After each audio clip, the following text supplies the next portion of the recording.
Ayan, so aray, putik. Dati delicate. Ang ganda, ang kinis. Oh.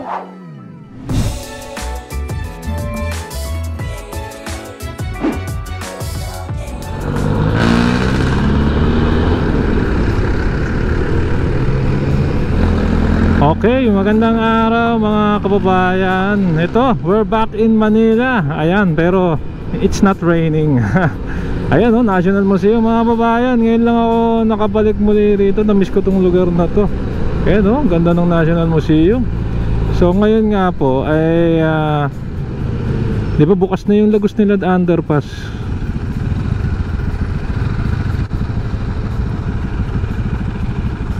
So cover lang natin.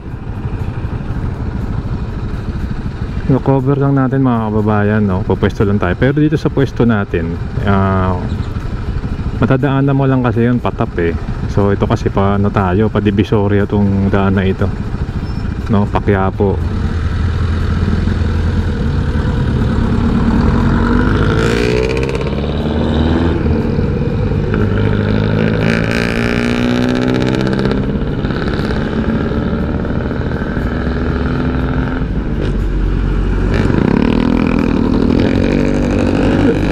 Pag natsambahan ng NCAP yung mga yun, mahilig tumakbo ng nakapula.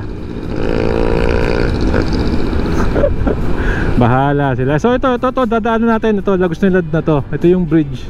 Ayun yung sa baba, oh. Ang kinis na mga kababayan. Natandaan ko dati, muntik pa tayong ano dyan eh. Muntik pa tayong madulas. Nag-fishtail na yung ano natin. Dito nga pala, pag nagdadrive kayo rito mga kababayan, ingat kayo, may nanghuli rito pag nag-change lane kayo. So itong dinadaanan natin pinakagilid, patawid doon ng Jones Bridge. Pag doon kayo pa Santa Cruz, tas pinakadulo Paquiapo. So mga kababayan, yan nga lang ingat lang kayo pag ano, may mga enforcer doon sa underpass.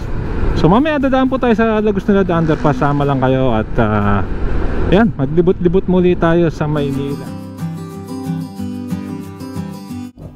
Ayan, so mga kasama, for context, no, papakita ko sa inyo via Google Maps, hindi pa nga po updated dito na yung itsura ng dating Lagos Nilad Underpass. So nandito po tayo sa R2.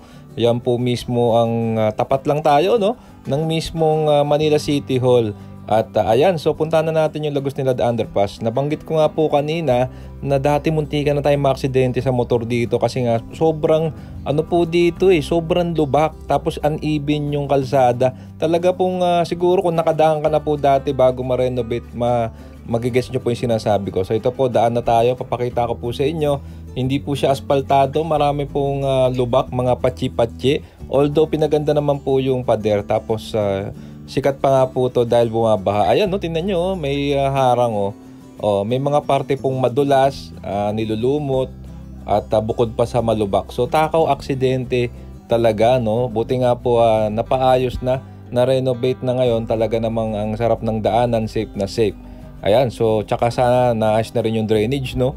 Nangyari kasi nag-viral to dati, nagiging swimmingan ng mga bata. So ayan mga kababayan, yung gilid, tingnan nyo, delikado yan, no? Ang dulas niyan, lalo na sa mga motor at mga bike, mga kasama. Ayan, no? Tingnan nyo, may mga butas yung pinaka, ayan, no, kalsada. So talaga namang magkukos ng aksidente yan, lalo na sa mga two wheels.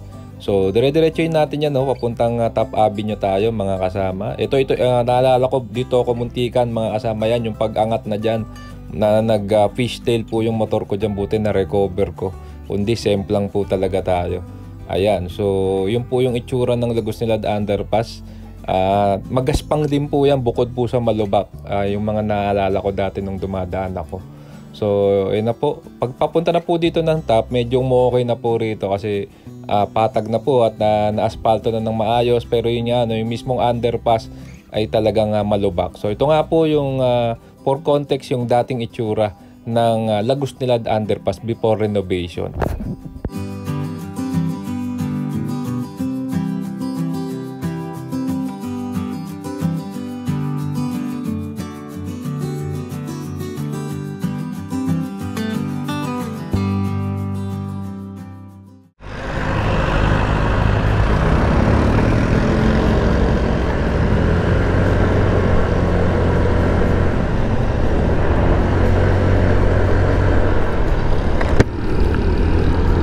Alright, so ito, pabalik na tayo mga bayan. Makakadaan na tayo dun sa bagong Lagos Nilad Underpass, no? Mga kababayan, yun nga, no? Kanina nasabi ko, mga isang beses munti ka na tayo dyan. Sobrang lubak nyan. Baka makahanap ako ng video ko, lagay ko na lang para makumpara ko, no? Or baka sa Google Maps hindi pa rin na-update yan. Malubak pa rin yan, tignan natin. Pero ito, may mga lubak-lubak pa rin ditong mga part. So ayan, no? Pero good job sa ng Maynila, no? Napagawa rin to kasi actually nakakahiya kasi mismong sa tapat pa naman ng Maynila, pero dito lubak pa rin mga kasama. Ayan, no?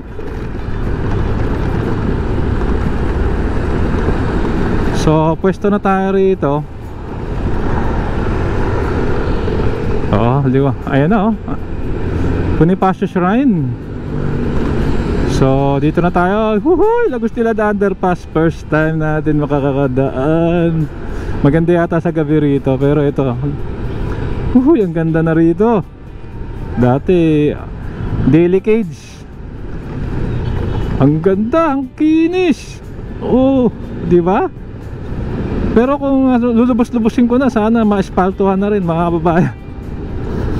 Ang layo na sa tsaka syempre kilala rin tong underpass na ito, binabaha siya. So sana malagyan din ng drainage mga kababayan. So tuloy lang natin ang libot Maynila natin. Yun na ang Lagos Nilad Underpass, no? Kalahating taon na ginawa. Ikot lang tayo rito. Ayan, so aray, putik. Dadaan ulit tayo sa Lagos Nilad Underpass. Ito, 4:30, alas 4 ng hapon na. Pangalawang daan na natin ngayong araw. Alam nyo naman sa Maynila puro one way, no? Kaya ang mangyari, ikot ka lang ng ikot.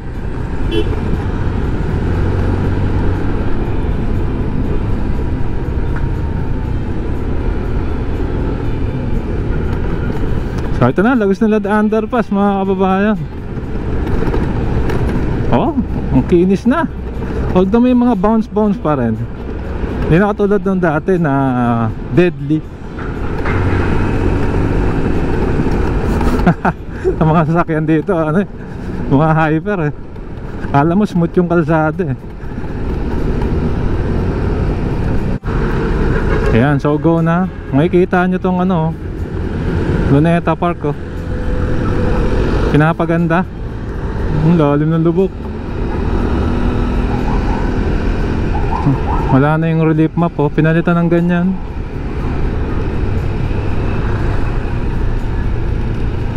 Okay mga kabayan, hanggang doon na lang, muli Lagos Nilad Underpass. Okay na madadaanan na. Sa wakas hindi na traffic dito, patap. Alright, mga kasama ko, nagustuhan nyo itong video, inaanya ako kayong mag-like, mag-comment na subscribe, hit yung notification bell para updated kapag may bago tayong video. So kanan tayo rito pa Manila Bay. Maraming pong salamat. Keep safe, tulad mo na sa akin. Sarap maglakbayan. See you po sa next vlog update mga kas